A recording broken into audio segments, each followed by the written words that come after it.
So what's the advice? You said you can see the future, or you see future trends. So I created an article in 3 specific niches: your commerce niche, your money and markets niche, and then you're going to have your crypto, which I think are going to be the 3 overlining narratives of 2024. So let me go ahead and pull this up. Through my 8 months of research for 2024, I've kind of put this into perspective. So these are trends for 2024. The first one is e-commerce. Direct to consumer brands begin to receive a new wave of funding in private equity investments. So if you look at 2021, 2022, private equity, when it comes to e-commerce, tanked completely. I see another resurgence of investments into IP and into brand in the e-commerce niches. So for all these drop shippers, all these white labelers, begin to understand that there's going to be businesses that are going to be buying business, which they're going to be good to talk to you to get well positioned. Next is info products will begin to legitimize themselves and directly compete with universities and learning institutions. So now why would I listen to this professor that's never been overseas about international business when I can go and sit down with somebody that has international business experience and just listen to them on YouTube? So now you have e-learning, which has been almost any phase of new technological advancement, usually gets capitalized and captured by low interest and more predatory individuals. So you look at 2017, 2015, 2014 crypto, it was more scammy, right? Because it's brand new, there isn't real shit built on it. It's the same thing with info products and e-learning. The first people on the initial wave was the people that could milk the money off. But today you have real learning institutions online that are competing with the best of the best. I see this as a trend in 2024. Next is political themed e-commerce and drop shipping. So in all 2024. Because it's an election year? Yes, massive. I made a ton of money selling a Donald Trump coin last election.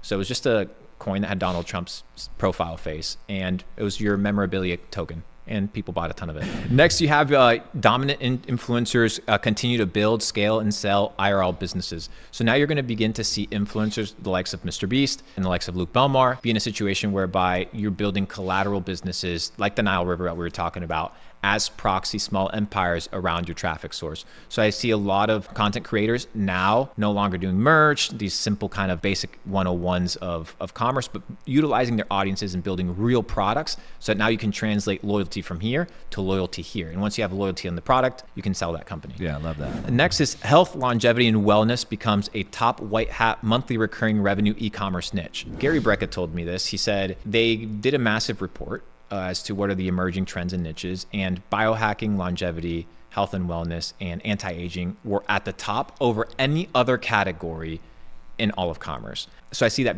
becoming super powerful. Next, I'm big on Shopify. Anytime Shopify keeps ramping up, I love it. Money and markets, the US continues spending, nothing new there. We already know it. Debt spiral, boom, everything that we already know. Bitcoin ETF gets approved. Obviously, this was written a couple of days ago, but now I see a big narrative towards Ethereum ETF. We are going to get an Ethereum ETF eventually. It is inevitable when you begin to look at all these big companies. Well, all that Bitcoin is a financial instrument where they can take a fee, make some money, and have market dominance. Why wouldn't they do the same with Ethereum? And why wouldn't they do that the same with a basket of crypto assets? So it's worth considering, at least paying attention. Next, you have your competing layer ones. So you have Solana, you have AVAX, you have these other kind of chains that people like to have high frequency trading ecosystems take place. So for example, you have this whole shitcoin ecosystem, which people like it, hate it, it's irrelevant. It's a system that exists. Bitcoin can't sustain that ecosystem because Bitcoin isn't designed for high frequency trading. So now you see a lot of layer ones that are designed for people that want to buy $6 worth of something, and it's only going to cost them a fraction of a penny. There's a market for that. I think that that's going to be one of the narratives that's going to be taking place when it comes to money and markets. So anything that's layer ones that dominate with high frequency trading, I think is going to be dope. PayPal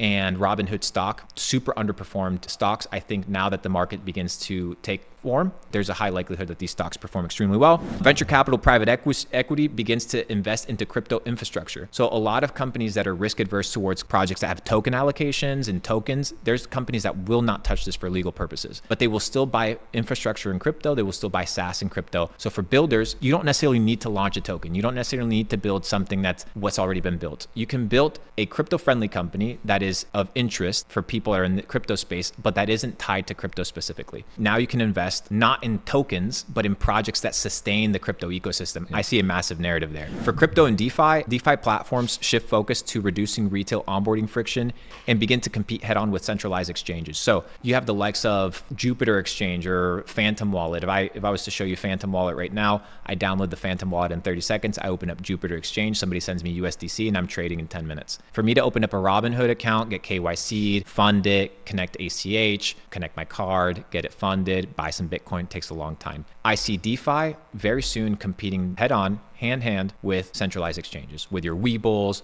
with your E-Trades, with your Ameritrades.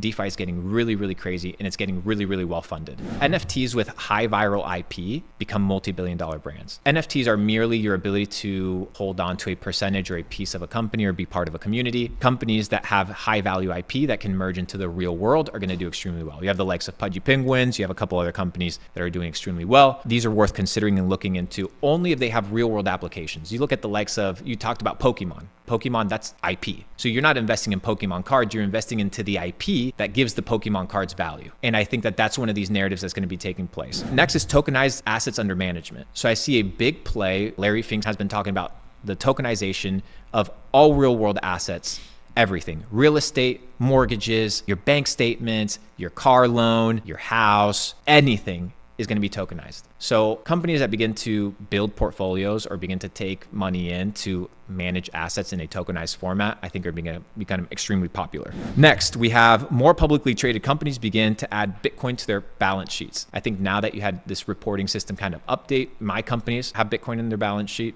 It's never going to leave. I think more public listed companies are going to begin adopting it. I think that's going to be huge. And then one of the big ones is layer one smart contracts focused on parallel execution of the EVM, which is the Ethereum virtual machine, become popular. So this is basically L1s or different projects that allow Ethereum to not operate like a piece of shit, because right now it operates like a piece of shit. And then finally, the big one for the end of the year is the middle class officially gets priced out of buying one full Bitcoin.